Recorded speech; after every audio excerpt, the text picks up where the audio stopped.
The candle in the bedroom had already burned halfway down when Evangeline Ashworth heard the heavy footsteps stop outside the door. Her heart pounded so loudly, she was sure the whole house could hear it.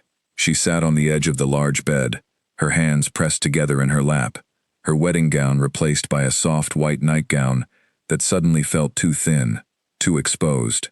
Tonight, she was supposed to become a wife in every sense of the word. Tonight, she was supposed to begin a new life with a man she barely knew, but whom she had already decided to love. The door opened slowly.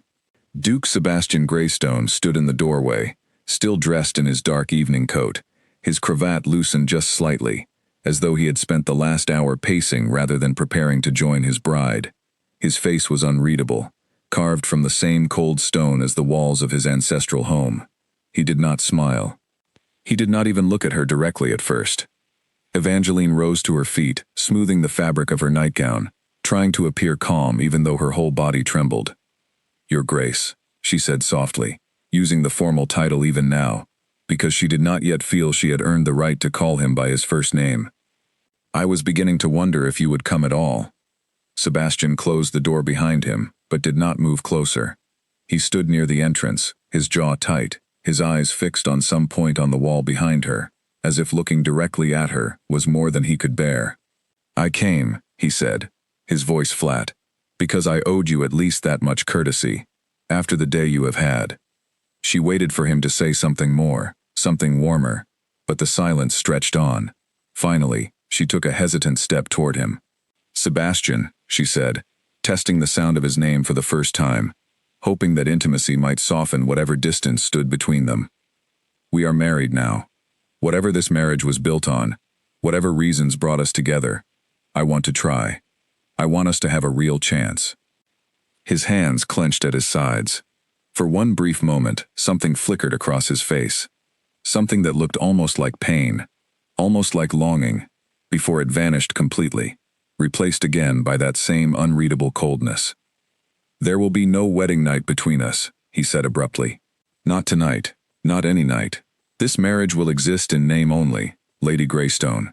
You will have my title, my protection, and my household to command, but you will not have anything else from me." The words hit her like a physical blow. Evangeline felt the air leave her lungs. She had known, of course, that theirs was an arranged marriage, built to settle old debts between their two families. She had known Sebastian did not love her when they exchanged their vows that afternoon. But she had believed, foolishly perhaps, that something might grow between them in time. She had not expected to be rejected so completely, so coldly, on the very first night. "I do not understand," she whispered. "Have I done something to displease you? We have barely spoken since the arrangements were made." "You have done nothing wrong," Sebastian said, and for the first time, there was a trace of something gentler in his tone, though his expression remained hard. "This is not about you, Evangeline. This is about choices I made long before I ever knew your name." "Then explain it to me," she said, her voice steadier now, anger beginning to replace her humiliation. "I am your wife. I deserve to understand why my husband refuses to even look at me on our wedding night." But Sebastian only shook his head. "There are things I cannot explain tonight, perhaps not ever. I ask only that you accept the terms of this marriage as they are, and allow me my privacy in matters of the heart." With that, he turned and walked back toward the door, leaving her standing alone in the middle of the grand bedroom, the candle flickering weakly beside the untouched bed. She did not cry, not at first.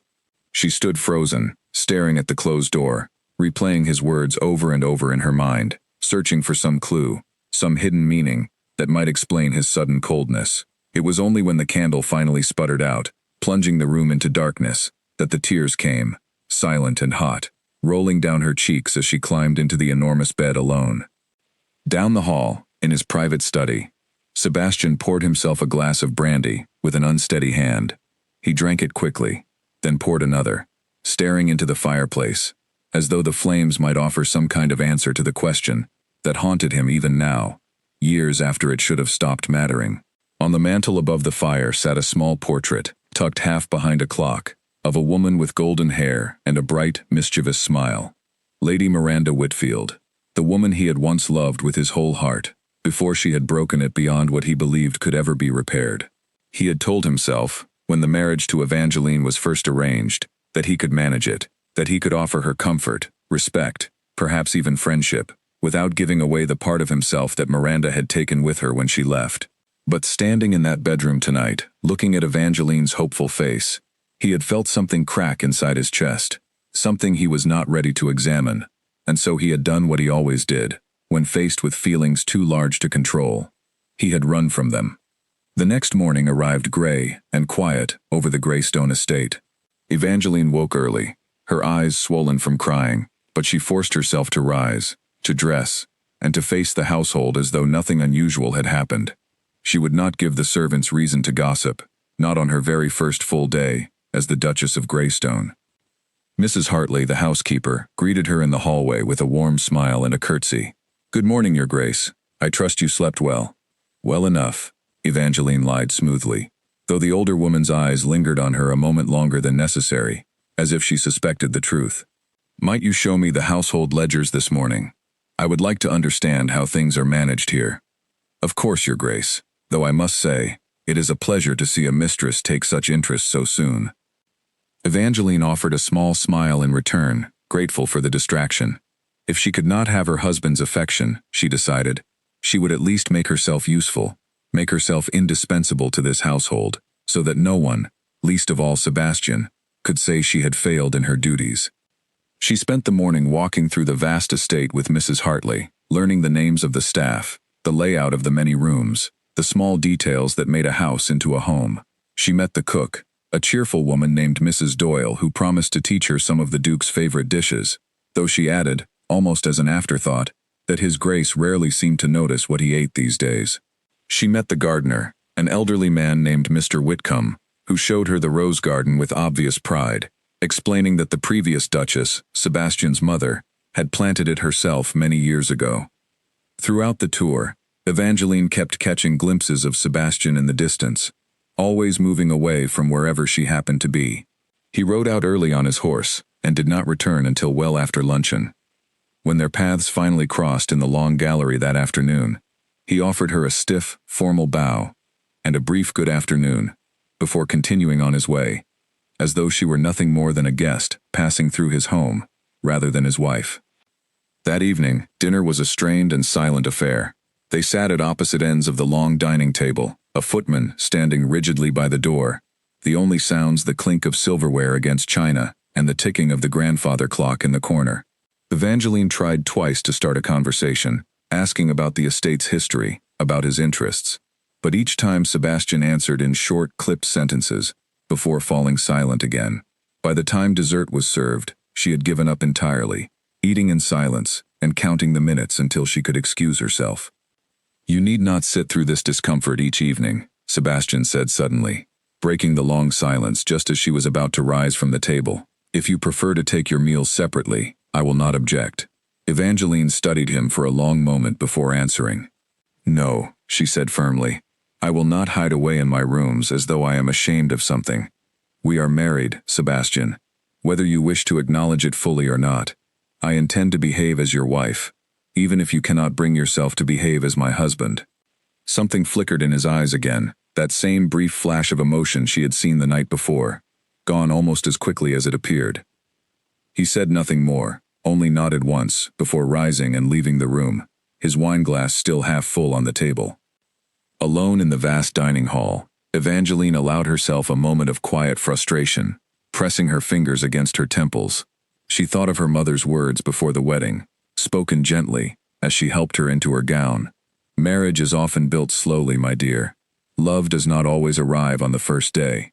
Sometimes it must be given time to grow, like a seed planted in difficult soil." She wanted to believe those words were true. She wanted to believe that beneath Sebastian's coldness there was a man capable of warmth, capable of affection, even if he did not yet know how to offer it to her. But as the days passed, and his distance did not lessen, doubt began to creep into her heart, whispering that perhaps some soil was simply too hard, too frozen, for any seed to take root at all. Still, she refused to give up so easily. That night, as she prepared for bed alone once more, she made herself a quiet promise. She would not beg for his attention, and she would not shrink into a shadow within her own home. Whatever wounds Sebastian carried, Whatever ghosts haunted him behind that cold exterior, she would learn to be patient, to be strong, and to wait for the moment when he might finally be ready to let her in. She did not know yet how long that patience would be tested, or how much it would cost her before the truth of his past came fully into the light. But as she closed her eyes that second night in her new home, she held on to a small, stubborn hope that somewhere beneath the ice, there was still a heart worth reaching. 3 weeks passed in much the same way. Evangeline rose early each morning, managed the household with growing confidence, and dined alone more often than not, since Sebastian frequently claimed business in the city, or matters requiring his attention in the far fields of the estate. She had stopped expecting him to join her for meals. She had stopped hoping he might knock on her door in the evenings. What she had not stopped doing, however, was listening.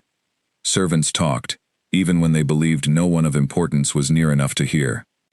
Evangeline learned quickly that the best way to understand her husband was not to ask him directly, since he offered nothing, but to pay attention to the quiet conversations that drifted through hallways and kitchens when the staff believed themselves alone. It was Mrs. Doyle, the cook, who first mentioned the name that would come to mean so much. Evangeline had wandered into the kitchen one afternoon, drawn by the smell of fresh bread, and found the older woman speaking in hushed tones to one of the kitchen maids.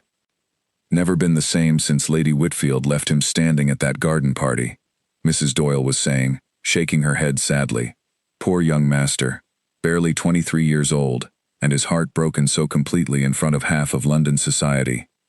The kitchen maid noticed Evangeline first and gave a small, startled gasp, causing Mrs. Doyle to turn quickly, her cheeks flushing red with embarrassment.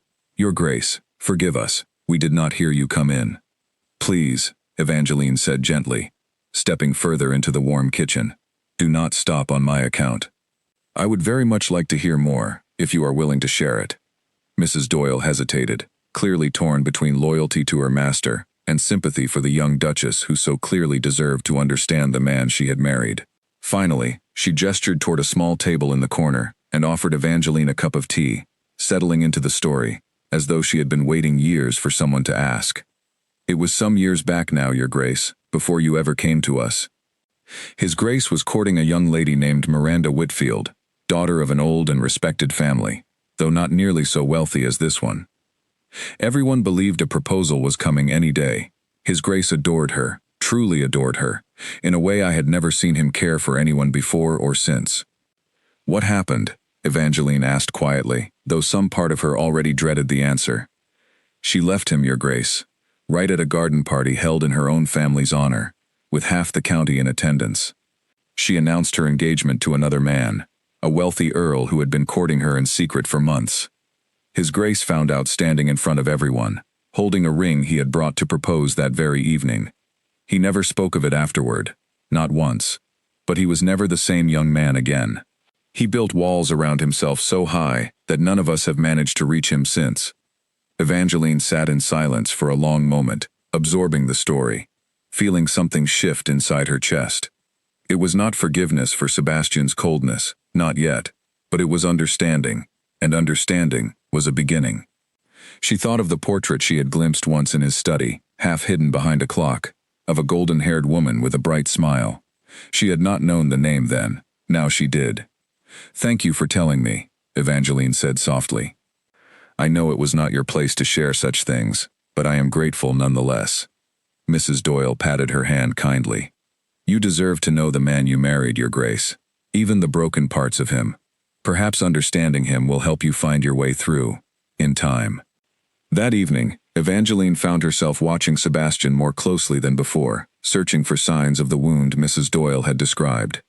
She noticed how his eyes sometimes grew distant during quiet moments, as though his mind had wandered somewhere far away. She noticed how he avoided any mention of past courtships or future children, changing the subject smoothly whenever such topics arose in polite conversation with visiting neighbors.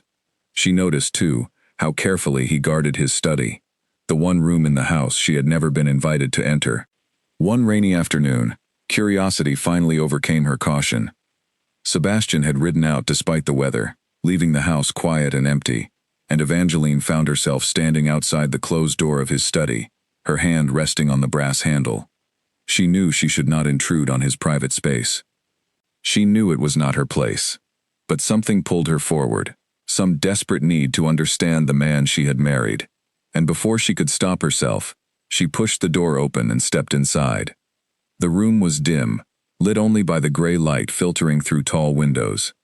Bookshelves lined every wall, filled with volumes on law, history, and estate management. A large desk sat near the window, covered in papers and correspondence. And there, on the mantel above the cold fireplace, sat the small portrait she remembered, half hidden behind an ornate clock, just as she had glimpsed before. She crossed the room slowly and picked it up, studying the painted face of the woman who had shaped so much of her husband's pain. Miranda Whitfield was beautiful, there was no denying that, with golden curls and laughing eyes that seemed to hold some private joke with the world. Evangeline felt an unexpected pang of jealousy, followed quickly by shame at the feeling. This woman had hurt Sebastian deeply, and yet he still kept her image close, tucked away where he thought no one would find it. "What are you doing in here?"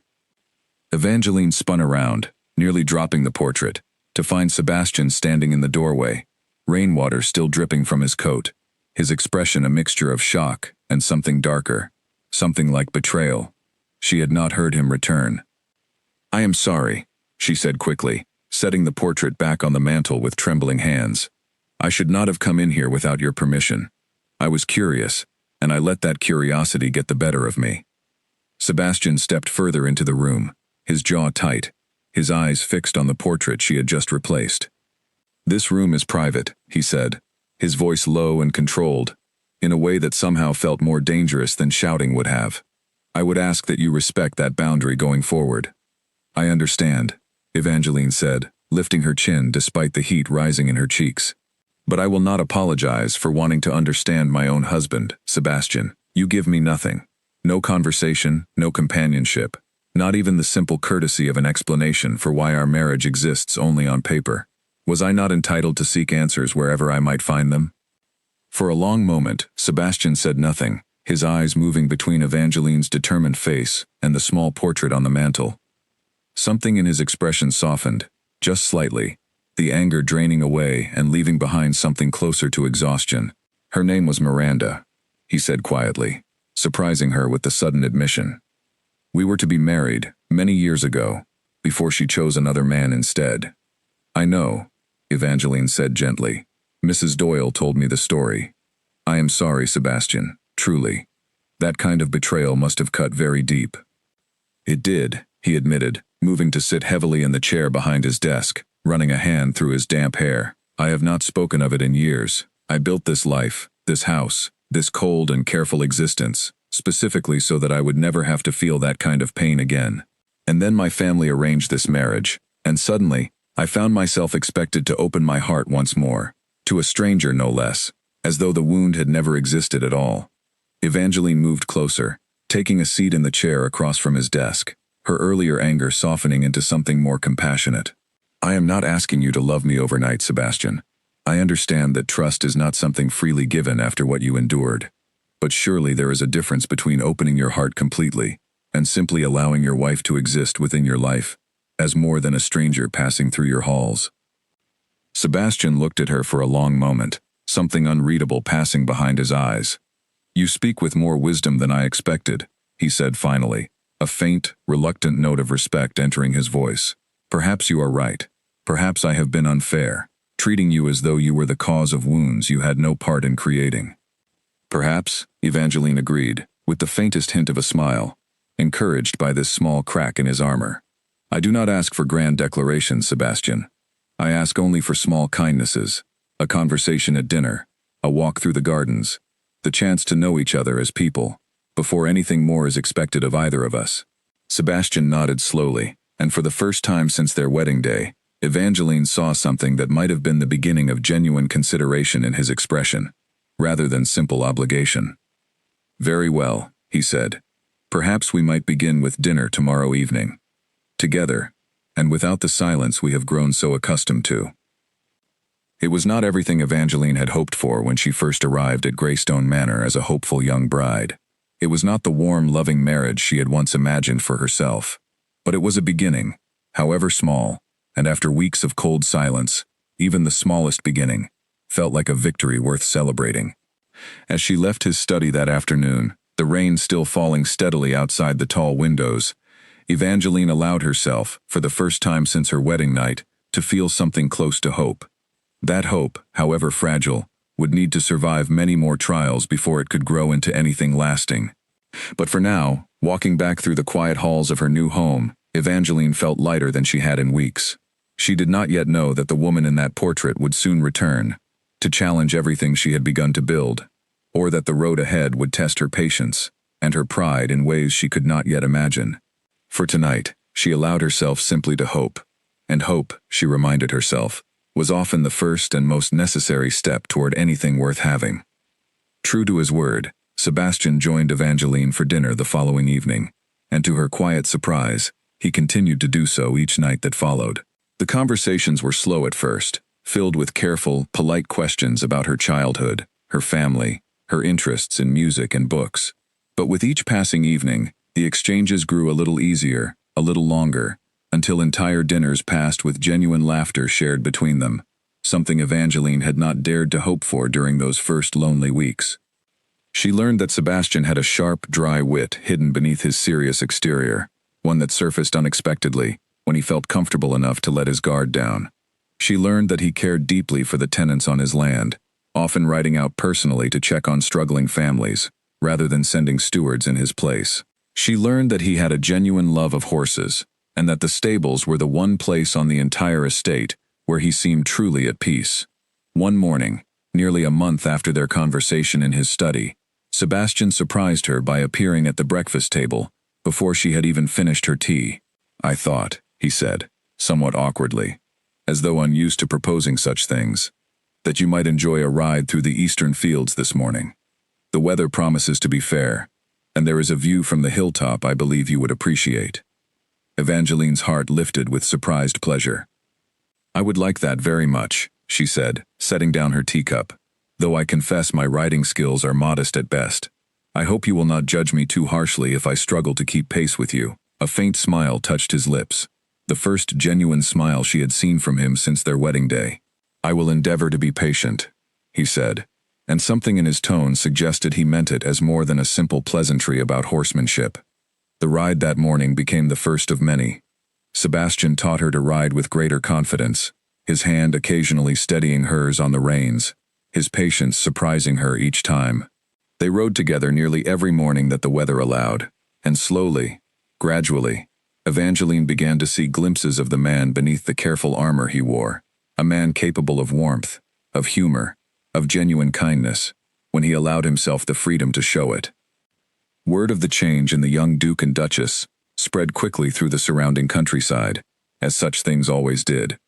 Neighboring families, who had initially approached the arranged marriage with polite skepticism, began extending invitations to dinners and small gatherings, curious to see for themselves whether the rumors of a genuine connection between the couple held any truth.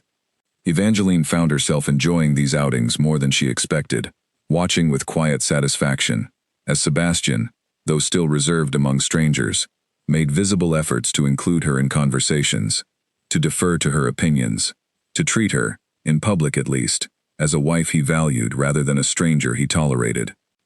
It was during one such gathering, held at the home of the Earl of Ashcombe, that Evangeline first met Lady Charlotte Bennington, a lively young woman with sharp eyes and an even sharper sense of humor, who would quickly become her closest friend in the county. Charlotte pulled Evangeline aside during a quiet moment in the garden, her expression curious and direct in a way Evangeline found immediately refreshing, after weeks of careful, formal conversations. "Forgive my boldness," Charlotte said, linking her arm through Evangeline's as they walked among the roses, "but the entire county has been abuzz with talk of your marriage." Everyone expected the Duke of Greystone to remain forever locked away in that cold house of his, brooding over old heartbreaks. And yet here you are, and here he is, and dare I say, he looks almost happy this evening.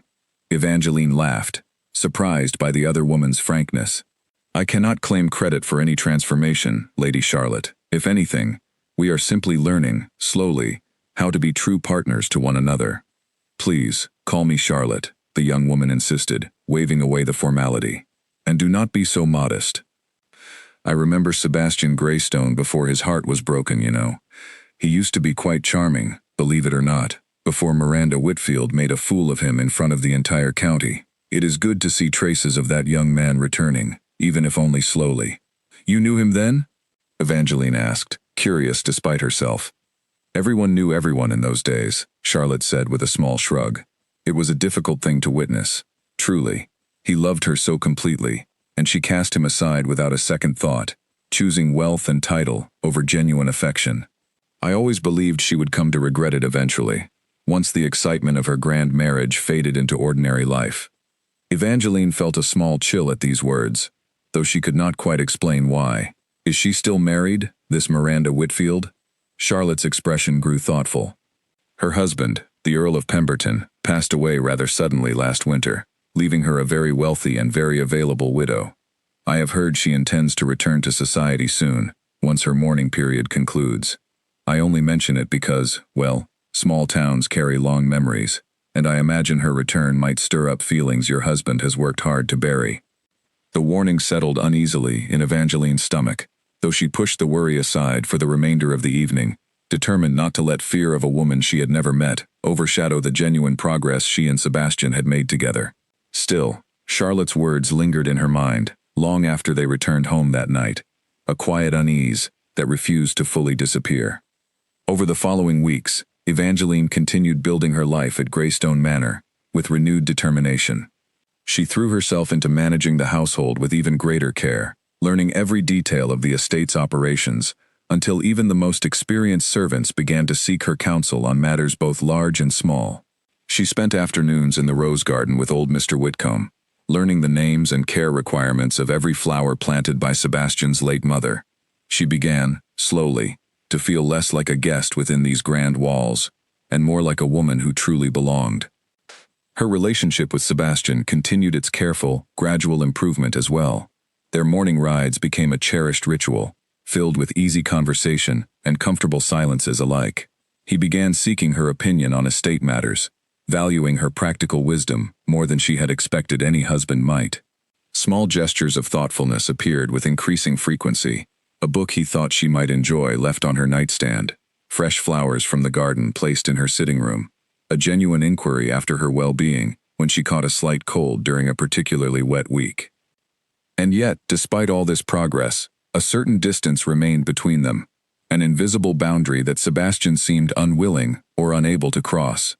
He never spoke again of that painful conversation in his study, never mentioned Miranda's name, and while he showed Evangeline genuine warmth and consideration, he stopped carefully short of anything resembling deeper affection. She sensed, with growing frustration, that some locked door within him remained firmly shut, guarding whatever fragile trust still needed to be rebuilt before he could fully open his heart to her. One evening, several weeks after the gathering at Ashcombe House, Evangeline found herself sitting beside Sebastian in the drawing room after dinner, both of them enjoying a rare, quiet moment together as the fire crackled softly in the hearth. She had been building up her courage all evening, waiting for the right moment to raise a question that had been weighing on her mind since Charlotte's warning in the garden. "Sebastian," she said carefully, setting down her book, "I heard recently that Lady Miranda Whitfield has been widowed, and that she intends to return to society soon. I wondered if you had heard the same news."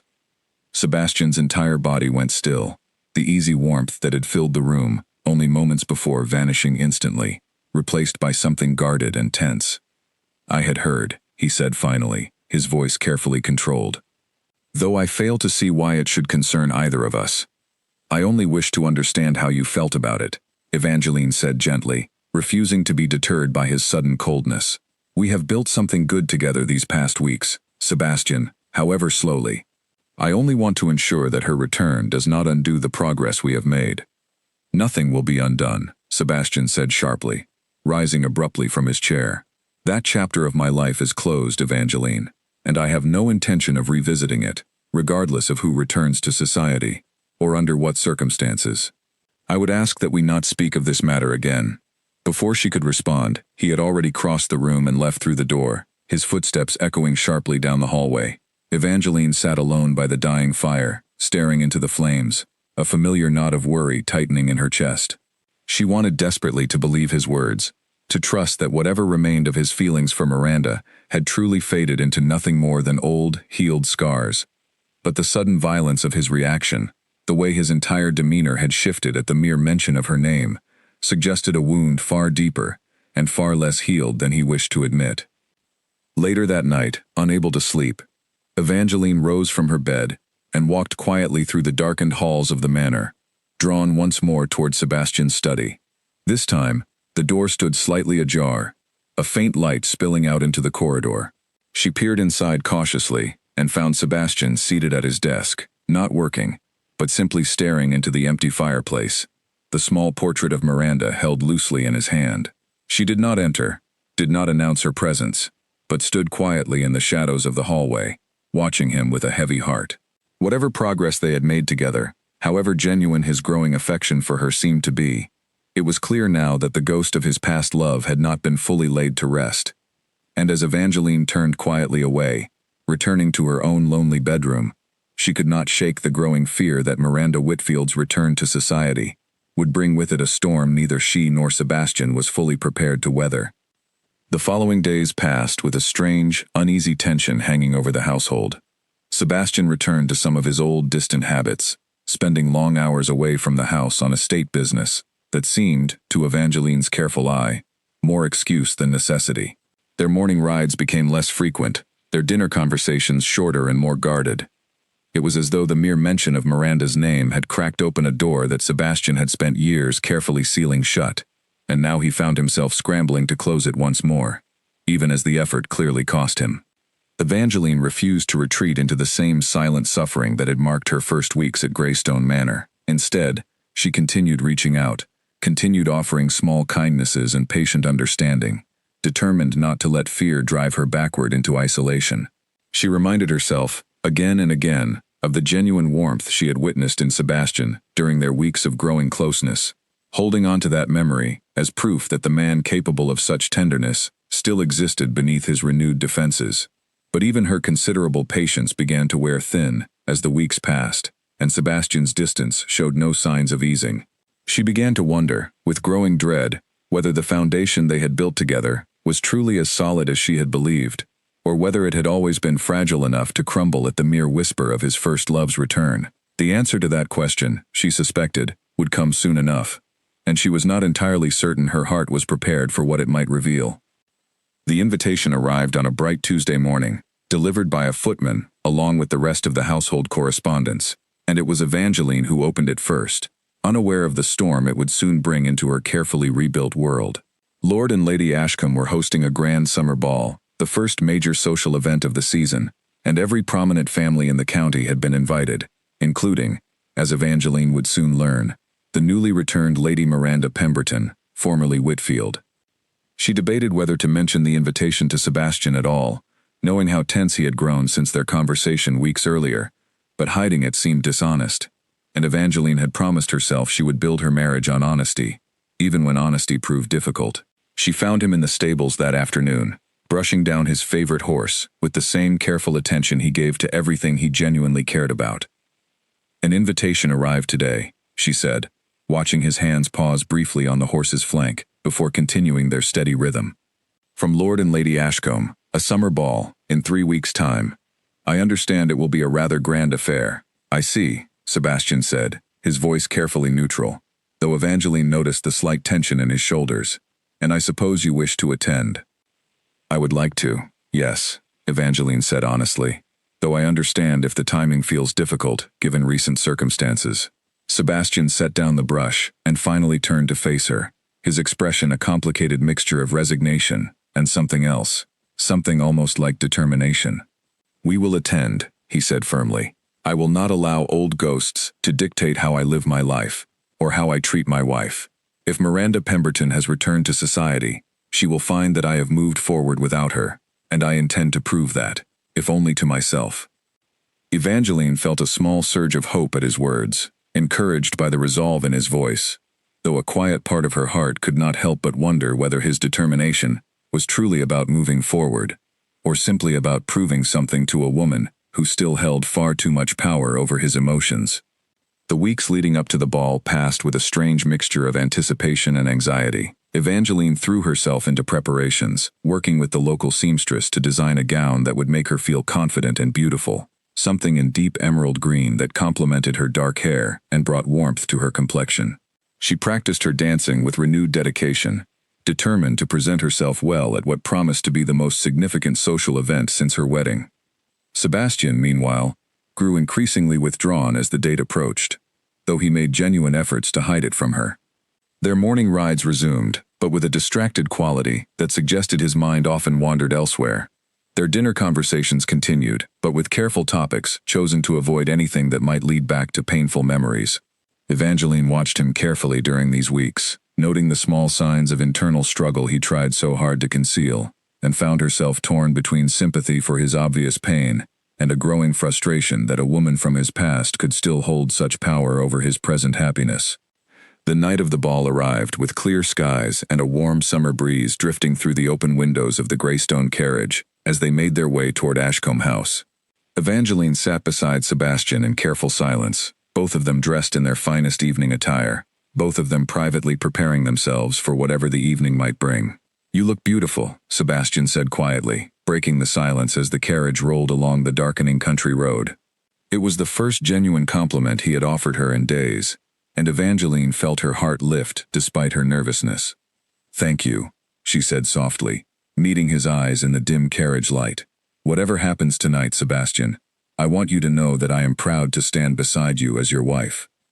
Something shifted in his expression, warm and genuine, and for a brief moment, Evangeline believed they might truly weather whatever storm the evening had in store for them together, as equal partners rather than strangers bound by obligation. Ashcombe House glittered with candlelight when they arrived, the grand ballroom already filled with laughter, music, and the swirl of colorful gowns moving gracefully across the polished floor. Charlotte greeted them warmly at the entrance, her sharp eyes immediately sensing the underlying tension both Evangeline and Sebastian tried to hide beneath polite smiles. "You both look wonderful," Charlotte said, linking arms with Evangeline as Sebastian moved to greet several old acquaintances near the refreshment table. "Are you prepared for tonight?" "As prepared as I can be, I suppose," Evangeline admitted quietly. "Is she here yet?" Charlotte's expression grew sympathetic. "Not yet, though I imagine she will make her entrance soon enough. Lady Pemberton was never one to arrive early to any gathering where she might otherwise make a grand entrance." The prediction proved accurate. Nearly an hour into the ball, as Evangeline danced a lively reel with a pleasant young gentleman from a neighboring estate, a sudden hush fell across portions of the ballroom, followed by a rising murmur of interested conversation. Evangeline glanced toward the entrance and felt her stomach tighten immediately.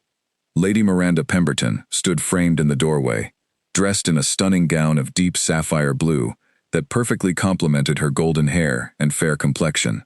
She was, Evangeline had to admit honestly to herself, every bit as beautiful as the portrait had suggested, perhaps even more so now, with the added grace and confidence that came with maturity and widowhood. Miranda's eyes swept across the ballroom with practiced ease before landing, almost immediately, on Sebastian, who stood frozen near the refreshment table, his glass halfway raised to his lips. The dance ended, and Evangeline made her way quickly toward her husband's side, arriving just as Miranda began crossing the ballroom floor toward them, a warm, confident smile already spreading across her lovely face. "Sebastian," Miranda said, her voice carrying the same musical quality that had once, according to Mrs. Doyle's story, captured a young duke's entire heart. "It has been far too long. You look well, truly." "Miranda," Sebastian said stiffly, his voice carefully controlled, though Evangeline noticed the slight tremor in the hand holding his glass. "I had heard you return to society. My condolences on the loss of your husband." "Thank you," Miranda said, her eyes flickering briefly toward Evangeline, with obvious curiosity, before returning to Sebastian. "And you, I understand, have found a wife of your own. How wonderful for you."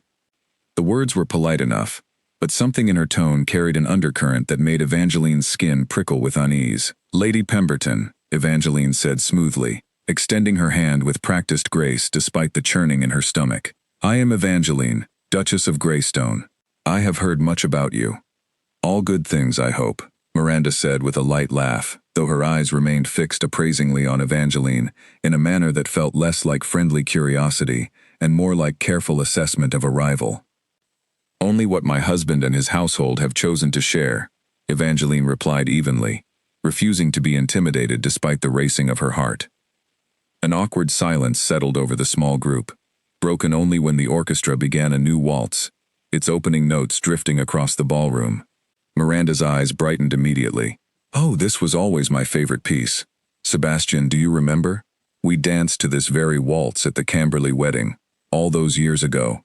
"I remember," Sebastian said quietly, and something in his voice made Evangeline's chest tighten painfully. "Would you honor me with this dance, for old time's sake?" Miranda asked, extending her hand with a confidence that suggested she fully expected him to accept. "Surely your lovely wife would not object to a single dance between old friends." Evangeline felt every eye in the immediate vicinity turn toward her, waiting to see how she would respond, waiting to see whether the young Duchess would object or step gracefully aside. She kept her expression carefully neutral, though her heart pounded painfully in her chest. "Of course," she said, forcing lightness into her voice that she did not fully feel. "Please, enjoy your dance." She watched, with a heaviness settling deep in her chest, as Sebastian led Miranda onto the dance floor, his hand settling at her waist with a familiarity that suggested old habits had not been entirely forgotten despite the years apart. They moved together gracefully, and though Sebastian's expression remained carefully composed, Evangeline noticed the way his eyes softened slightly as he looked at his former love, the way old comfort seemed to settle over him, despite his obvious efforts to maintain distance. Charlotte appeared at her side almost immediately, her expression sympathetic. "Do not let it trouble you too much," she said gently. "A single dance means nothing, truly. Old habits and old memories often surface at moments like this, but that does not mean old feelings have survived alongside them." "Perhaps," Evangeline said quietly, though she could not fully believe the reassurance, watching the couple move together across the floor, with an ease that felt entirely too natural. "Though I confess, Charlotte, watching them together now, I find myself wondering if I have simply been filling a space in his life that was never truly meant for me." "Do not think such things," Charlotte said firmly, squeezing her friend's arm. "You have seen the changes in him these past months, the warmth he has shown you, the genuine effort he has made. That does not simply disappear because an old flame has returned to remind him of the past." Evangeline wanted desperately to believe her friend's words, but as the waltz continued, and she watched Sebastian and Miranda moving together in the candlelight, old memories clearly passing between them in whispered conversation she could not hear, doubt crept steadily into her heart, refusing to be silenced no matter how firmly she tried to push it away. The evening that had begun with such careful hope now felt as though it were slowly slipping away from her, replaced by a growing fear that the fragile progress she and Sebastian had built together might not be strong enough to survive the return of the woman who had first broken his heart. When the dance finally ended, Sebastian returned to Evangeline's side with a carefully composed expression, though something in his eyes had shifted, something distant and troubled that had not been there before. He offered her his arm and suggested they seek some fresh air on the terrace, away from the crowded ballroom, and Evangeline accepted gratefully, eager to escape the curious eyes still watching them from across the room. Outside, beneath the star-filled summer sky, Sebastian remained quiet for a long moment, staring out across the darkened gardens. That was difficult, he finally admitted, his voice quieter and more vulnerable than she had heard it in weeks.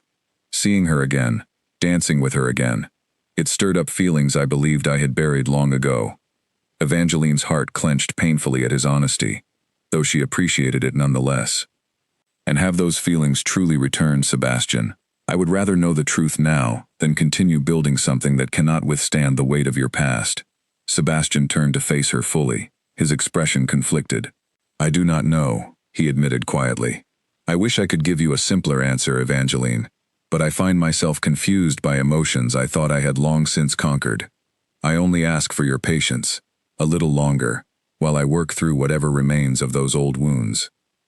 It was not the reassurance Evangeline had hoped to hear, but she recognized the honesty in his words, and honesty, however painful, felt more valuable than false comfort. "I will give you that patience," she said softly, though a quiet ache had settled deep in her chest that she suspected would not easily fade. "But Sebastian, I cannot continue indefinitely as a wife who exists only in the shadow of a woman who once broke your heart. There must come a point where you choose, fully and completely, whether this marriage, whether I, am worth fighting for." Sebastian said nothing in response, his silence stretching uncomfortably between them beneath the star-filled sky, and Evangeline felt, with a growing sense of dread, that the true test of their fragile marriage had only just begun. In the weeks that followed the summer ball, Evangeline watched with growing unease as Miranda Pemberton began weaving herself steadily back into the fabric of local society, and by unfortunate extension, back into the edges of Sebastian's life. What began as chance encounters at church services and market days soon grew into something more deliberate.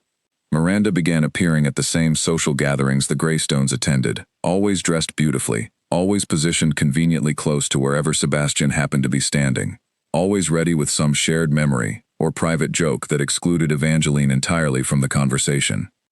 Sebastian insisted, each time Evangeline raised her concerns, that these encounters meant nothing, that he was simply being polite to an old acquaintance within their shared social circle. But Evangeline noticed things he seemed unwilling or unable to see himself. She noticed how his posture shifted whenever Miranda entered a room, growing subtly more alert. She noticed how his eyes tracked her movements across crowded spaces, even when he claimed to be engaged in conversation with someone else entirely. She noticed, most painfully of all, how much more animated he became during exchanges with Miranda compared to the careful, guarded conversations he still maintained with his own wife. One particularly difficult afternoon arrived when Miranda called unexpectedly at Greystone Manor itself, claiming she wished to discuss a matter of local charity work that required the Duke's involvement and financial support. Evangeline, who happened to be arranging flowers in the front sitting room when the visitor was announced, found herself unable to avoid the encounter entirely, though every instinct urged her to retreat upstairs and avoid the confrontation altogether. "Lady Pemberton," Evangeline said, rising to greet the unexpected guest with careful politeness. "How kind of you to visit. I am afraid my husband is currently occupied with estate matters in his study, but I would be happy to discuss any charitable concerns on his behalf." Miranda's smile remained perfectly pleasant, though something calculating flickered behind her eyes. "How thoughtful of you, Your Grace, but I believe this particular matter requires Sebastian's direct involvement. The orphanage renovation project was something he and I discussed at length before. Well, before circumstances changed our respective paths. I thought it only right to bring him up to date personally." "I see," Evangeline said evenly, though her stomach twisted uncomfortably at the casual intimacy in Miranda's tone. "I will let him know you called." But before Evangeline could show the visitor out, Sebastian himself appeared in the doorway, having apparently heard the sound of unfamiliar voices from his study down the hall. "Miranda," he said, and Evangeline did not miss the way his expression brightened slightly at the sight of his former love. "I did not realize you had called. I hope you do not mind the intrusion," Miranda said sweetly, moving toward him with practiced ease. "I wish to discuss the orphanage renovation, the project we had planned together so long ago. I believe the county would benefit greatly from finally seeing it completed, and I cannot think of anyone better suited to oversee such important work than you, Sebastian." Evangeline watched, her heart sinking steadily, as Sebastian's expression grew genuinely engaged for the first time that day, discussing architectural plans and charitable funding with an enthusiasm she had rarely seen him display, even during their own private conversations. She stood quietly at the edge of the room, feeling increasingly invisible as the two continued their animated discussion, old shared history clearly binding them together in ways her own careful efforts had not yet managed to achieve with her own husband. "Perhaps," Miranda said eventually, glancing briefly at Evangeline, with what appeared to be genuine consideration, though something in her tone suggested otherwise. "Her Grace might join us for a walk through the proposed grounds sometime, so she might understand the project as well." "That would be lovely," Evangeline said stiffly, though the invitation felt more like a dismissal, disguised as courtesy, than genuine inclusion. When Miranda finally departed nearly an hour later, having secured Sebastian's commitment to visit the orphanage site personally the following week, Evangeline found herself alone with her husband in the quiet sitting room, an uncomfortable tension hanging heavily in the air between them. "You seemed quite invested in that conversation," Evangeline said carefully, trying to keep accusation from creeping into her voice, though she suspected she was not entirely successful. Sebastian glanced at her, a flicker of defensiveness crossing his features. "It is simply charitable work, Evangeline. Surely you do not object to my involvement in projects that benefit struggling families across the county." "I do not object to the charity itself," Evangeline replied, her patience beginning to fray at the edges.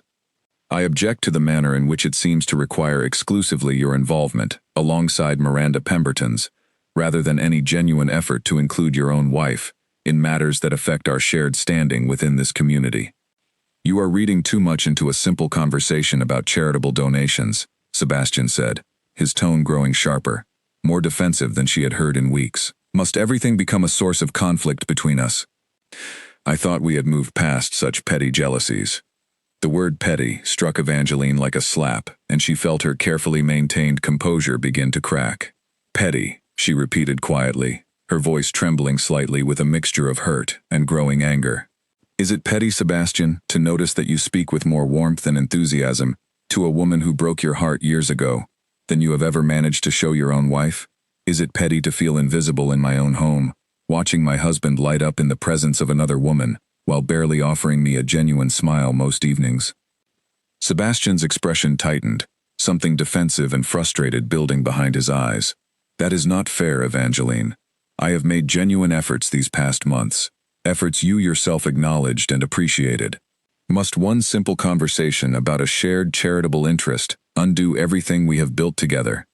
Perhaps I am simply beginning to see clearly what I refused to acknowledge before, Evangeline said, her voice growing steadier, even as her heart ached painfully within her chest.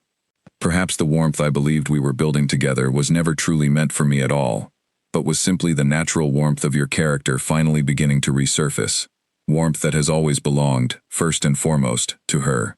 You know nothing of what belonged to whom, Sebastian snapped, his voice rising sharply for the first time since she had known him. Miranda and I shared something genuine, something real, built over years of true courtship and mutual choice. You and I were bound together by family debts and arranged obligations. Perhaps it is unfair of me to compare the two, but do not stand here and pretend the foundations of our respective connections to me are somehow equal.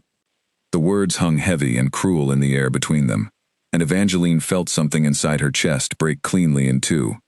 She had known, of course, the circumstances of their marriage, had known from the very beginning that theirs was an arrangement rather than a love match.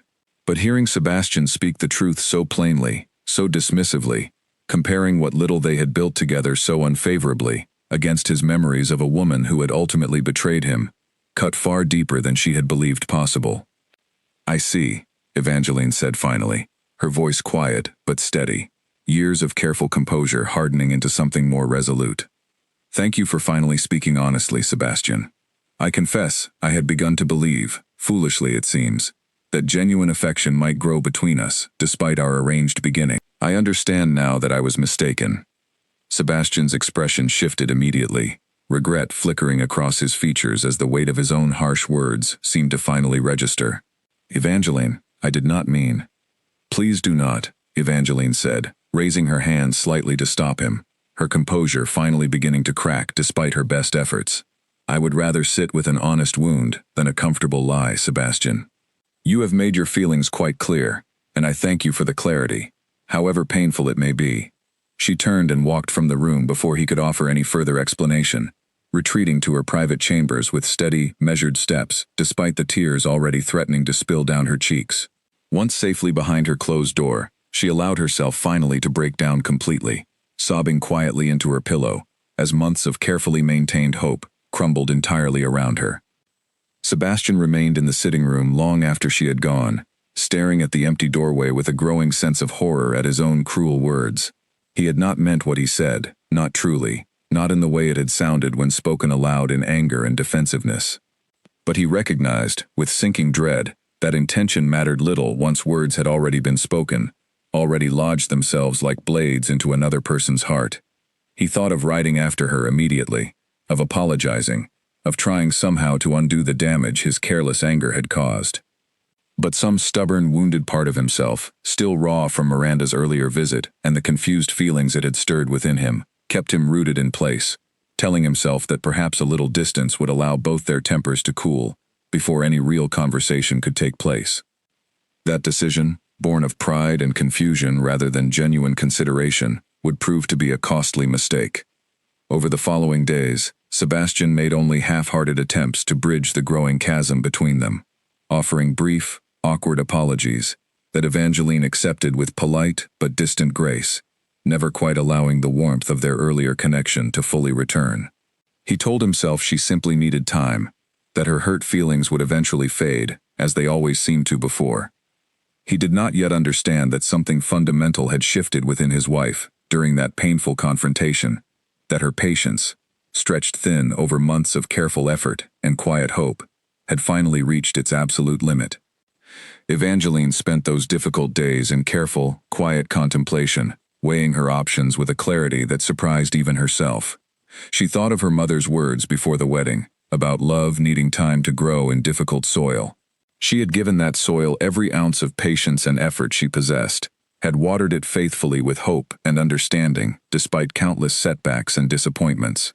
But she recognized now, with painful clarity, that some soil remained forever poisoned by roots planted long before her arrival, roots that continued drawing away whatever nourishment she tried to offer, leaving nothing behind for her own hopes to grow upon.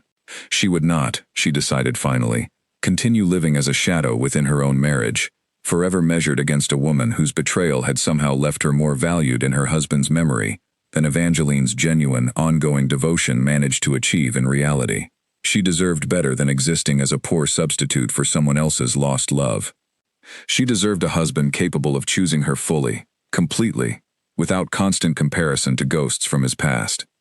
The final decision crystallized within her one quiet evening, nearly a week after their painful confrontation, as she sat alone in her private sitting room, staring out at the darkening gardens below. She would give her marriage one final chance to prove itself worth preserving, she decided, but she would no longer wait passively, hoping circumstances might eventually improve on their own. If Sebastian could not find within himself the strength to choose her fully and completely, to lay his ghosts to rest once and for all, then she would find the strength within herself to walk away entirely, however painful that choice might prove to be.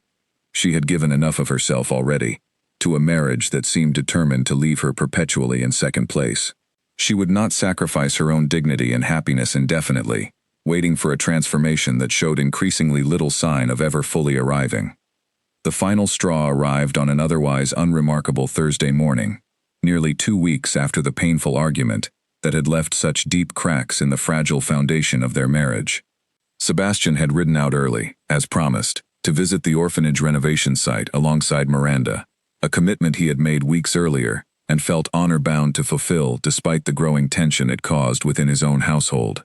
Evangeline had said nothing to discourage the visit, having decided privately that constant objection served little purpose beyond exhausting herself further. But she had watched him depart that morning with a heaviness in her chest that refused to lift. She occupied herself throughout the morning with household matters, reviewing accounts with Mrs. Hartley, and discussing menu plans with Mrs. Doyle, determined to keep her mind occupied rather than dwelling on where her husband currently stood and with whom. It was nearly midday when young Thomas, one of the stable boys, arrived at the kitchen door in visible distress, having ridden hard from the village to deliver an urgent message. "Begging your pardon, Your Grace," the boy said breathlessly, "but there has been an accident at the orphanage site. A section of old scaffolding collapsed.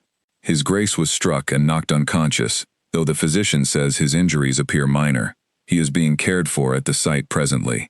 Evangeline felt her heart lurch painfully with fear, despite everything that had passed between them recently, and she immediately called for a carriage, determined to reach her husband's side as quickly as possible. The journey to the orphanage site felt agonizingly long, her mind racing through countless worried possibilities, all traces of recent anger and hurt momentarily forgotten in the face of genuine concern for his well-being. When she finally arrived, she found a small crowd gathered near the damaged scaffolding, and there, in the center of the concerned onlookers, sat Sebastian, on an overturned crate, a slight cut visible above his brow, while Miranda knelt beside him, dabbing gently at the wound with a handkerchief, her expression filled with tender concern, as she murmured soft reassurances close to his ear. Evangeline stopped short at the sight, something cold and sharp settling deep in her chest, despite the obvious innocence of the scene before her. She understood, rationally, that Miranda was simply offering assistance to an injured man, nothing more sinister than basic human kindness in a moment of crisis. But the intimacy of the tableau, the closeness of their positions, the tender familiarity, evident in every small gesture between them, struck her with a force she had not anticipated. "Sebastian," she called out, moving forward quickly. and both figures turned toward her voice, with matching expressions of mild surprise. "Evangeline," Sebastian said, attempting to rise despite Miranda's protesting hand on his shoulder. "You need not have troubled yourself with the journey. It is only a minor injury, nothing serious." "I was told you had been struck unconscious," Evangeline said, her voice tighter than she intended, as she took in the scene before her. "Naturally, I came as quickly as possible." "How thoughtful of you," Miranda said smoothly, rising gracefully from her kneeling position beside him, though something in her tone carried a subtle edge that only Evangeline seemed to notice. "I happened to be standing nearby when the accident occurred, and simply offered what small assistance I could manage." "I am grateful for your quick thinking," Evangeline said, forcing politeness into her voice, despite the turmoil building steadily within her. "Sebastian, perhaps we should return home, so the physician might examine you properly, and you can rest as needed." "Of course," Sebastian agreed, finally rising fully to his feet, with only a slight unsteadiness. He turned to Miranda, with genuine warmth still evident in his expression. "Thank you, Miranda, truly, for your assistance and your concern. You need only ask, Sebastian, and I will always be there for you," Miranda replied softly, her eyes lingering on his face, a moment longer than propriety strictly allowed, and Evangeline felt something within her finally, irrevocably break. The carriage ride home passed in tense silence, Sebastian resting his head back against the cushioned seat, his eyes closed against what he claimed was a persistent headache from the accident. Evangeline sat across from him, staring out the window at the passing countryside, her mind replaying the scene at the orphanage site over and over, each replay sharpening the painful clarity of what she had witnessed. It was not merely the accident itself that troubled her, nor even Miranda's understandable act of basic kindness toward an injured man. It was the ease of intimacy between them, the way Sebastian's guard had dropped so completely in Miranda's presence, revealing a comfort and familiarity he had never once shown so openly with his own wife, even during their best and warmest moments together. Watching them together at the orphanage site, Evangeline had understood, with painful finality, exactly where she truly stood in her husband's heart, regardless of whatever small progress they had managed to build together over recent months. That evening, once the physician had confirmed Sebastian's injuries were indeed minor, and he had been settled comfortably in his own bedchamber to rest, Evangeline retreated to her private sitting room and sat alone for hours, turning over everything she had witnessed and experienced since her wedding day. She thought of the cold rejection on their wedding night, the months of careful patience and gradual progress that followed, the painful cruelty of Sebastian's words during their recent argument, and now this final, quiet confirmation that his heart, despite everything, still belonged fundamentally to someone else.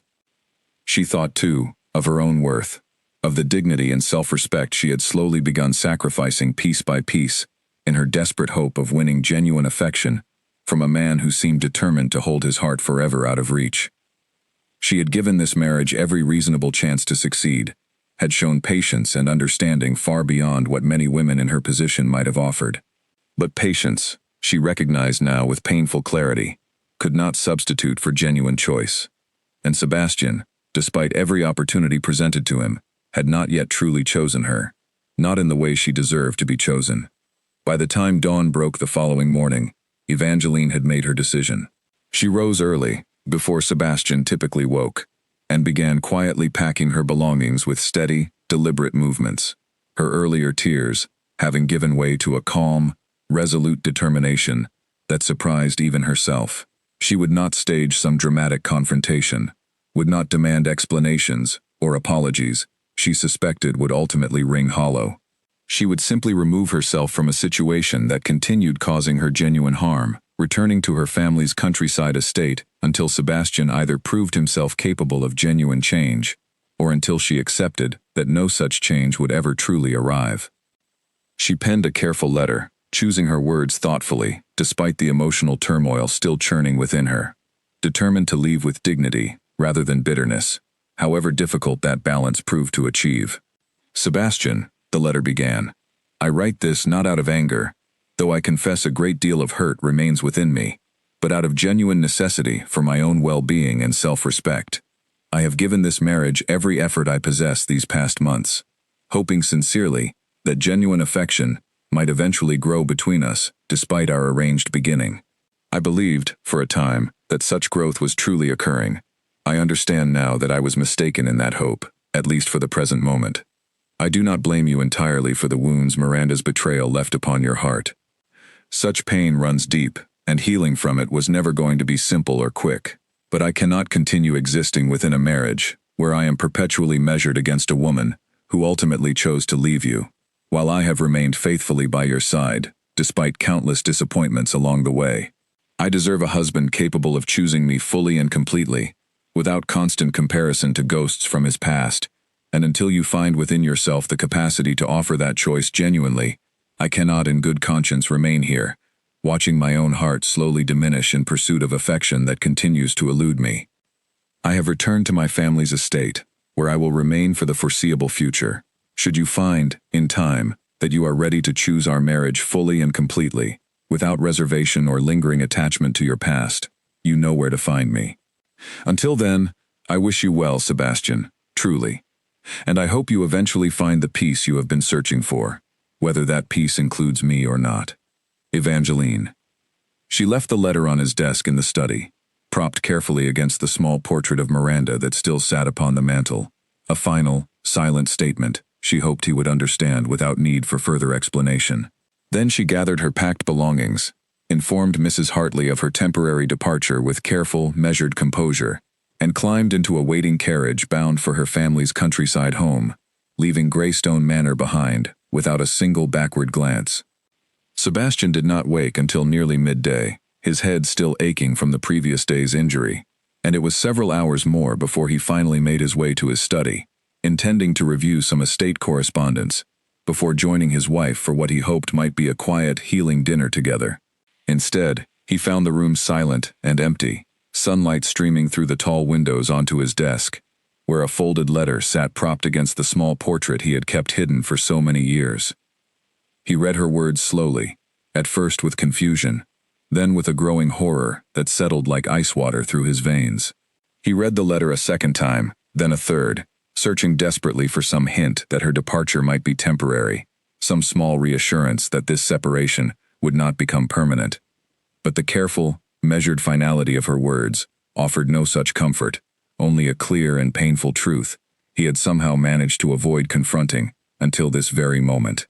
He rose from his desk and walked slowly through the silent house, moving from room to room as though searching for some sign that her departure had been merely a temporary absence rather than a genuine leaving. Her sitting room stood empty, her favorite books removed from their usual place upon the shelf. Her wardrobe, when he finally forced himself to check, held only a scattering of items she had left behind, the majority of her belongings having traveled with her to her family's estate. The stables confirmed that her favorite mare remained, but the carriage typically reserved for short journeys was indeed absent, along with the coachman who usually drove it. She was truly gone. Sebastian returned to his study and sat heavily in his chair, staring at the small portrait of Miranda that had haunted this room for so many years, the portrait against which Evangeline had chosen to leave her final message. For the first time in longer than he could remember, he lifted the portrait from its resting place and studied it carefully, searching within himself for the familiar ache of longing that had accompanied every previous glance at Miranda's painted face. He found, to his considerable surprise, that the ache was no longer there. What remained instead was simply the faded memory of old pain, distant now, softened by time, and by months spent building something genuinely new, alongside a woman whose worth he had somehow failed to recognize until the very moment she chose to walk away. He set the portrait down slowly, turning it face down against the mantel, and buried his face in his hands, the full weight of his own foolishness finally crashing down upon him with devastating clarity. The house around him had never felt so completely, achingly empty. The days that followed Evangeline's departure passed in a blur of hollow routine for Sebastian, each morning arriving gray and meaningless, each evening stretching endlessly before him without the quiet comfort of her presence to soften its edges. He threw himself into estate business with renewed intensity, riding out early to inspect distant fields, spending long hours reviewing tenant agreements and financial ledgers, anything to keep his mind occupied and away from the persistent ache that had settled deep within his chest since reading her final letter. But no amount of business could fully distract him from the quiet emptiness that had settled over Greystone Manor in her absence. He found himself pausing at odd moments throughout the day, expecting to hear her light footsteps in the hallway, or catch the sound of her gentle laughter drifting from the drawing room, only to be met with silence each time, a silence that grew more painful with every passing day. He noticed the rose garden she had come to love, now blooming beautifully without her there to admire it. He noticed the stables, where their morning rides together had once brought such simple, genuine joy, now standing quiet and purposeless in her absence. Mrs. Hartley approached him cautiously, nearly a week after Evangeline's departure, finding him seated alone in the drawing room one evening, an untouched glass of brandy sitting forgotten on the table beside him. "Forgive my boldness, Your Grace," the housekeeper said carefully, "but the entire household has noticed your distress since Her Grace's departure. If I might speak freely, sir, we have all grown quite fond of the young Duchess these past months. The house feels considerably less warm without her presence." Sebastian looked up at her with tired, troubled eyes. "You need not remind me, Mrs. Hartley. I am painfully aware of exactly what has been lost. Then might I ask, sir, why you remain here, drinking alone in this empty drawing room, rather than riding to her family's estate to bring her home where she belongs?" The blunt question struck Sebastian harder than he expected, and he found himself without any immediate answer to offer.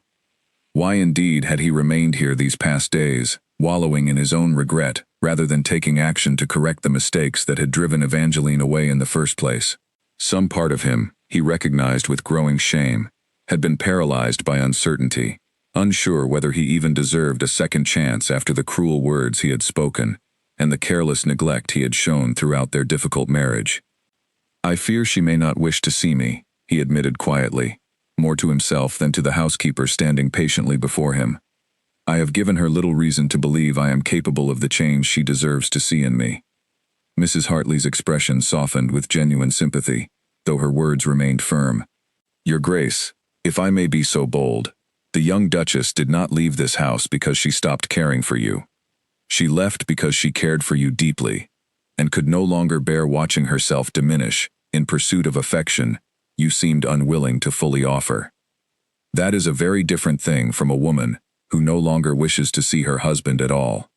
Sometimes, sir, all that is required is genuine proof that something has truly changed." Her words lingered in Sebastian's mind long after she had retired for the evening, and he found himself unable to sleep that night, staring up at the dark ceiling of his empty bedchamber, turning over months of memories with newfound clarity.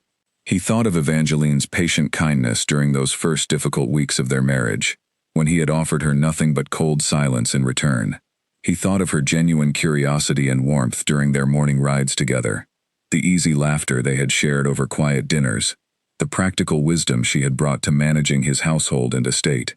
He thought, too, of her quiet strength during their painful confrontation weeks earlier, the dignity with which she had accepted his cruel words, without descending into the kind of dramatic scenes he might have expected from a lesser woman. And then he thought of Miranda, truly thought of her for the first time in months, without the familiar ache of old heartbreak clouding his judgment.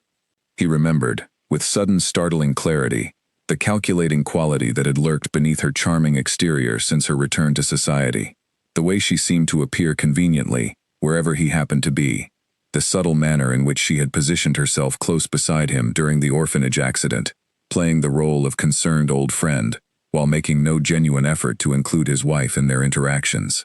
He recognized, with a growing sense of clarity, that Miranda's renewed interest in him had likely stemmed less from genuine affection and more from the simple, uncomfortable truth that a wealthy duke, once thought unattainable by his own broken heart, had suddenly become an appealing prospect again, now that her own marriage had ended favorably in her widowhood. The realization struck him with the force of physical impact. He had spent years mourning a love that had, upon careful reflection, likely never been as genuine or as deep as he had convinced himself it was during his younger, more naive years. Miranda had chosen wealth and title over him once before, and her sudden renewed interest, arriving so conveniently after her own husband's death, had left her both wealthy and unattached, suggested strongly that her true priorities had never genuinely shifted, regardless of the warm nostalgia she had worked so carefully to project. Evangeline, by contrast, had shown him nothing but genuine, unwavering devotion since the very beginning of their arranged marriage, despite receiving little in return during those difficult early months. She had never once complained about the circumstances that brought them together, had worked tirelessly to build something meaningful from what began as nothing more than a business arrangement between two families. She had loved him, Sebastian realized with sudden, overwhelming clarity, not for his title or his wealth, but for the genuine man he was beneath his careful defenses. The very man he had struggled so hard to hide from the world since Miranda's betrayal had first taught him the dangers of vulnerability. He rose from his bed before dawn had even fully broken, dressing quickly and calling for his horse to be saddled immediately. He would not waste another single day wallowing in regret when action remained possible. He would ride to her family's estate, however far the journey, and he would find whatever words necessary to prove to Evangeline that his heart, finally and completely, belonged to her alone. Before departing, he made one final stop in his study, retrieving the small portrait of Miranda that had haunted this room for so many years. He studied it one last time, searching within himself for any lingering trace of the old longing that had once consumed him so completely. He found only quiet acceptance, a peaceful recognition that whatever love he had once felt for the woman in this painting had long since faded into simple, healed memory, replaced entirely by something deeper and more genuine for the woman he had so nearly lost through his own foolish neglect. He carried the portrait outside to the small fire pit near the stables, where the gardener typically burned autumn leaves and fallen branches, and without hesitation, he consigned it to the flames, watching quietly as the painted image curled and blackened before disappearing entirely into ash.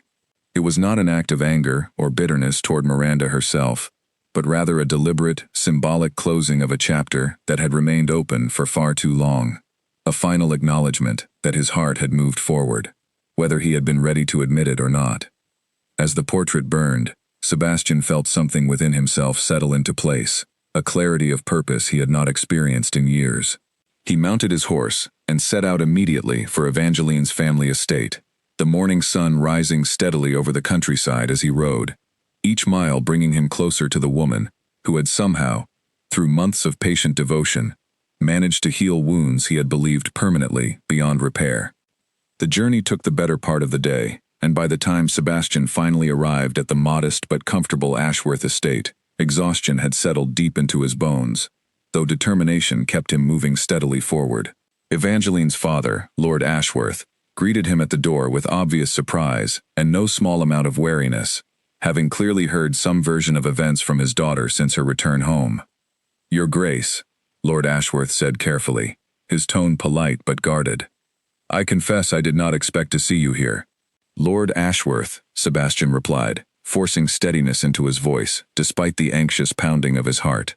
"I have come to speak with Evangeline. If she is willing to see me, I owe her a great many apologies, and an even greater effort to prove that I am capable of being the husband she truly deserves." Lord Ashworth studied him for a long, careful moment, clearly weighing the sincerity of his words against whatever painful details his daughter had shared since her return. Finally, he stepped aside, gesturing for Sebastian to enter. "She is in the garden, Your Grace. I will not promise she is ready to hear whatever you have come to say, but I will not stand in the way of the conversation either. My daughter is capable of making her own decisions, and she deserves the chance to hear you out, whatever she ultimately decides."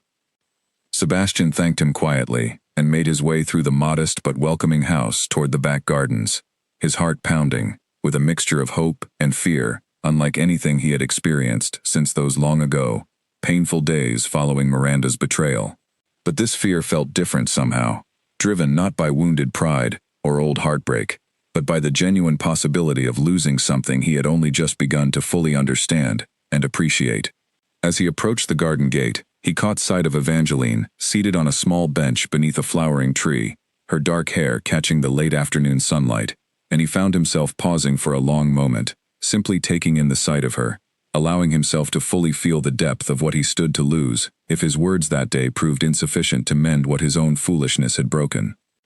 Evangeline heard the garden gate creak open behind her and turned, expecting perhaps her younger sister or one of the household servants come to call her in for supper.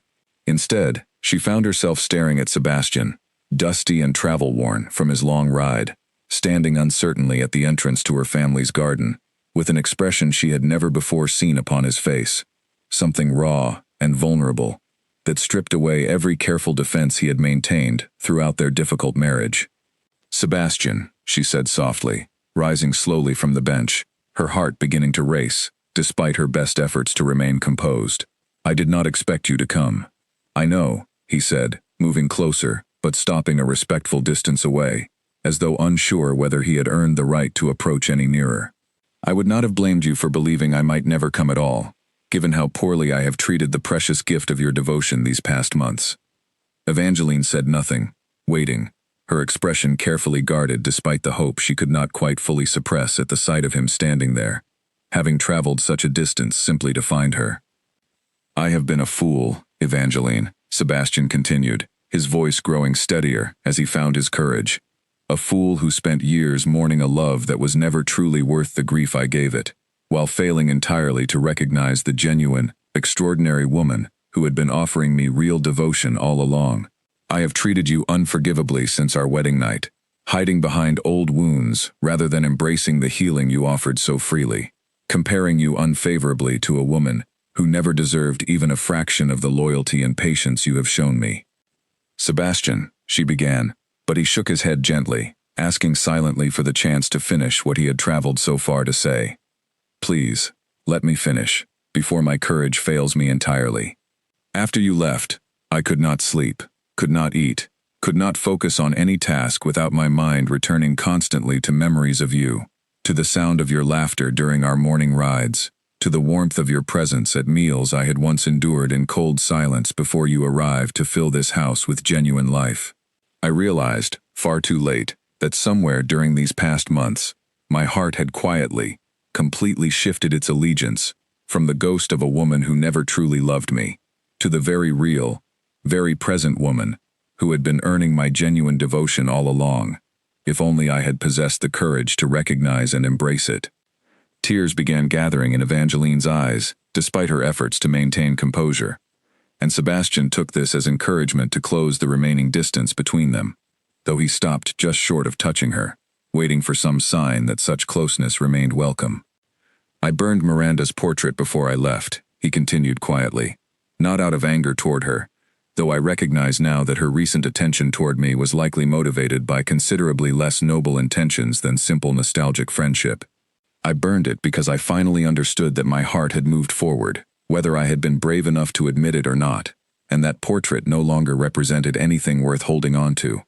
You, Evangeline, represent everything worth holding on to.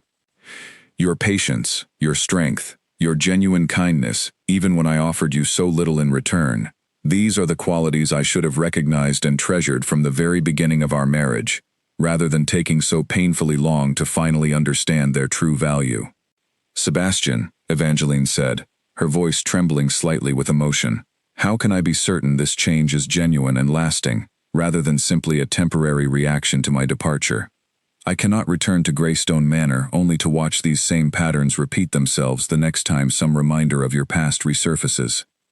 You cannot be certain, Sebastian admitted honestly, not simply from words spoken in a garden after a single day's ride to find you. I understand that trust, once broken, requires time and consistent action to rebuild, not merely apologies, however sincere they might be. I am not asking you to return home immediately, Evangeline, though I hope with everything in my heart that you eventually will. I am asking instead for the opportunity to prove, through my actions over time, that the man standing before you today, finally free from the shadows of his past, is the man I intend to remain for the rest of our lives together, if you will grant me that chance.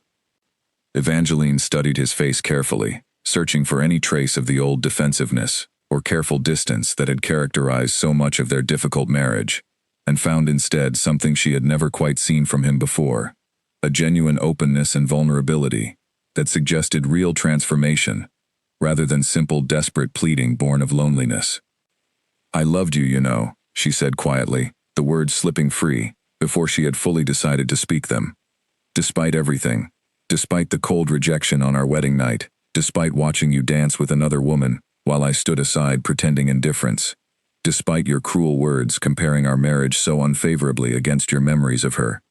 I loved you anyway, Sebastian, foolishly perhaps, but genuinely. I do not deserve such love, Sebastian said, his voice thick with emotion. But I intend to spend whatever years remain to us proving myself worthy of it, if you will allow me that chance. I love you, Evangeline. Not the comfortable, familiar affection I once mistook for genuine love with Miranda, but something deeper, something built through months of watching your genuine character reveal itself through patience and kindness and quiet strength, even when I gave you every reason to abandon such efforts entirely. I love you completely, and I am asking you now, with complete sincerity, to give our marriage the genuine chance it always deserved, but which I was too foolish and too wounded to offer freely, from the very beginning. The garden fell silent, except for the gentle rustling of leaves overhead, and the distant sound of birdsong, as Evangeline stood considering his words, weighing months of accumulated hurt against the genuine transformation she could see reflected so clearly in his eyes. Finally, she reached out and took his hand, the first time she had initiated such contact between them since their difficult wedding night so many months earlier. I will return with you, she said softly, but I ask that you understand, Sebastian, that trust rebuilt will require patience and consistent effort from both of us, not simply grand declarations made in a single afternoon, however genuine they might be. I understand completely, Sebastian said, relief flooding visibly through his features as he gently raised her hand to his lips, pressing a soft kiss against her knuckles. I will spend every day proving myself worthy of the trust you are choosing to extend me once again. They remained in the garden together for a long while after that, speaking quietly of the months ahead, of the genuine partnership they intended to build together this time, founded on honesty and mutual respect rather than obligation and old wounds. When they finally returned to the house together, Evangeline's father watched the transformation in his daughter's expression with quiet satisfaction, recognizing genuine hope where only days earlier there had been only careful, guarded sadness. They remained at the Ashworth estate for several more days before returning together to Greystone Manor, giving both of them time to speak openly about everything that had gone wrong between them and everything they hoped to build moving forward. Sebastian spoke, for the first time, in full detail about the painful betrayal that had shaped so much of his guarded behavior throughout their early marriage, finally allowing Evangeline to understand completely the wounds that had driven his initial coldness. Evangeline, in turn, shared her own fears and insecurities, the moments of doubt and loneliness she had carried silently, rather than burden him with additional worry during their difficult early months together. When they finally arrived back at Greystone Manor, the entire household staff greeted Evangeline's return with genuine, visible relief and celebration. Mrs. Hartley, embracing her warmly, despite the formal boundaries typically maintained between mistress and housekeeper. Mrs. Doyle, promising an elaborate celebratory dinner that evening, in honor of the Duchess's return home. Even old Mr. Whitcomb appeared from the rose garden, his weathered face breaking into a genuine smile at the sight of the young Duchess who had shown such genuine interest in his beloved flowers. That evening, as they sat together at dinner, this time with genuine warmth and easy conversation flowing naturally between them rather than the careful, guarded exchanges of their earlier months together, Sebastian raised his glass in a quiet, private toast, meant only for the two of them despite the footman standing nearby. To second chances, he said softly, and to a love I nearly lost through my own foolishness, but which I intend to treasure properly for the rest of our lives together. To second chances, Evangeline echoed, raising her own glass with a genuine, radiant smile that reached fully into her eyes for the first time since her wedding day, and to building something real together, finally, without the shadows of the past standing between us any longer. As the candlelight flickered warmly across the dining table that evening, illuminating two people who had finally found their way toward genuine partnership after months of painful uncertainty, Greystone Manor felt, for the first time since Evangeline's arrival so many months earlier, like a true home, rather than merely a grand house occupied by two careful strangers. The road that had brought them to this moment had been difficult and painful, filled with cold rejections and cruel words, jealous fears and painful departures. But standing on the other side of that difficult journey, both Sebastian and Evangeline recognized, with genuine gratitude, that the love they had ultimately found together, tested and proven through genuine hardship, stood upon a far stronger foundation than any love born simply from easy circumstance ever could have achieved. The months that followed Evangeline's return to Greystone Manor unfolded with a warmth and steadiness that neither of them had dared to imagine possible during those painful early days of their arranged marriage. Sebastian kept his promise faithfully, showing consistent, genuine effort in every small interaction between them, never again allowing old comparisons or wounded pride to poison the growing trust they were carefully rebuilding together. Their morning rides resumed with renewed joy. Their evening conversations grew richer and more open with each passing week. And slowly, gradually, the careful distance that had once defined their relationship gave way entirely to genuine, comfortable intimacy. Word of Miranda Pemberton's departure from the county reached them nearly 2 months after Evangeline's return, delivered casually by Charlotte during one of her frequent visits to Greystone Manor. It seemed the widow had grown quickly bored once her renewed pursuit of Sebastian proved unsuccessful, and had since set her attentions upon a wealthy merchant recently arrived from London, departing the county entirely within weeks of her failed reconciliation attempts. Sebastian received this news with quiet, genuine indifference, his attention fully absorbed by the wife seated beside him, rather than any lingering curiosity about his former love's continuing pursuits. "Does it not trouble you at all?" Evangeline asked one evening, curious despite herself, as they sat together in the drawing room after Charlotte's departure. "Not in the slightest," Sebastian answered honestly, reaching across to take her hand in his own. "I spent years mourning something that was never truly worth the grief I gave it.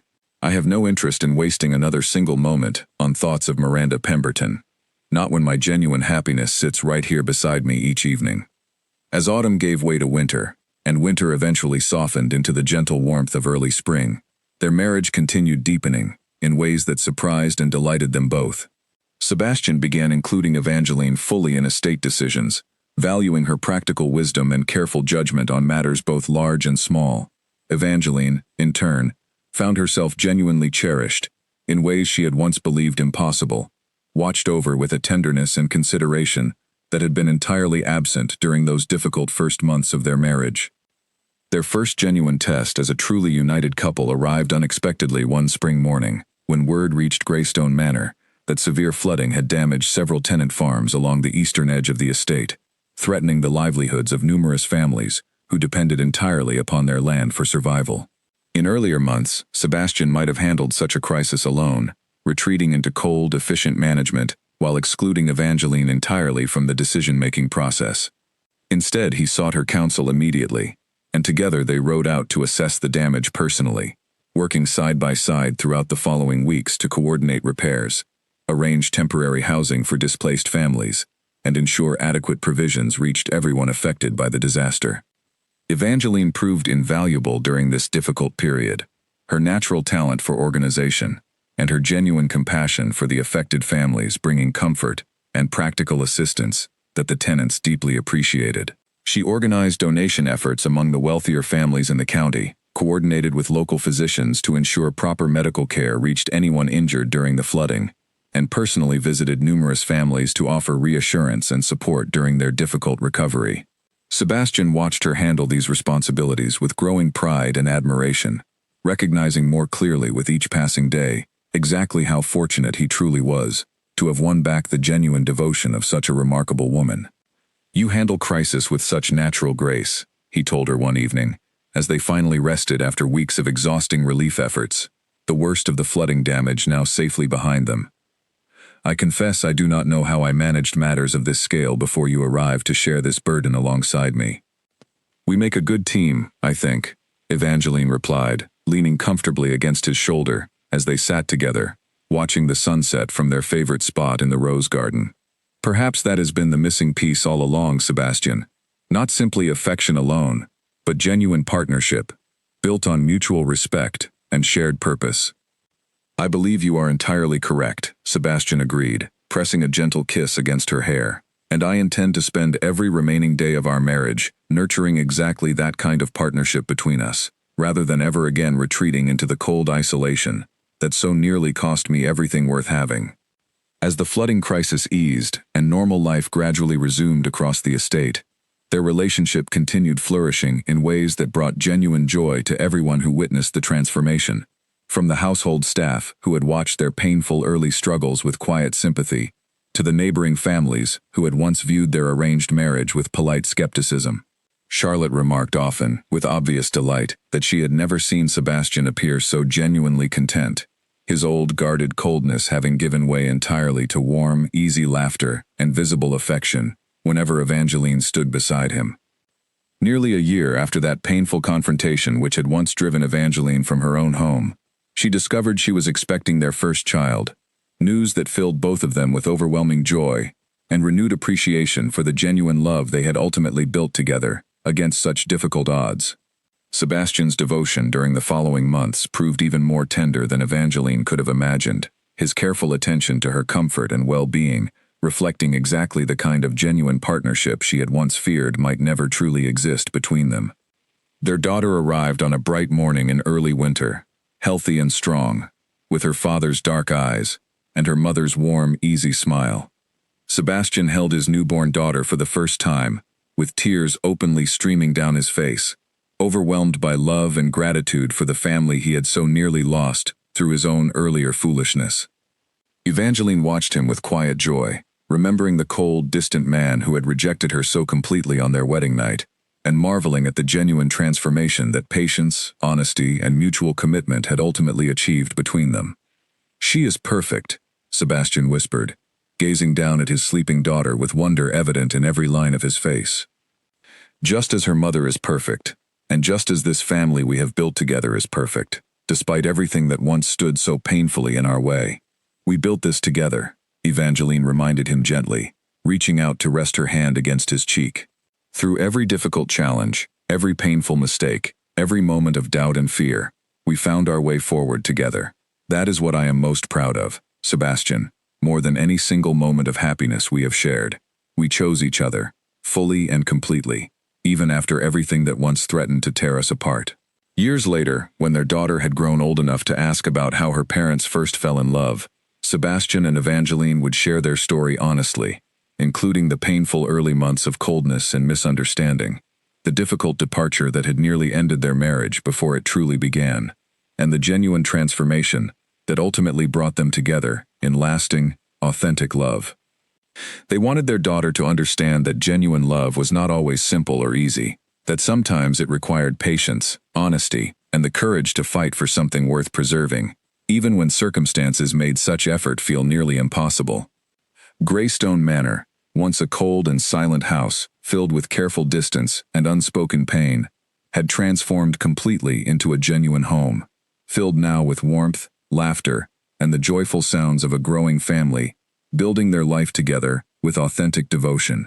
The rose garden that Sebastian's mother had once planted continued blooming each spring, tended now by Evangeline with the same loving care that had first drawn her closer to understanding her husband's guarded heart so many years earlier. And each evening, as they sat together watching the sunset from their favorite spot among those flowers, Sebastian and Evangeline remained grateful, always, for the difficult journey that had ultimately led them to genuine, lasting happiness, proving beyond any doubt that even the coldest hearts could learn to love completely, when given genuine patience, honesty, and the courage to choose each other, again and again, through every challenge life presented along the way.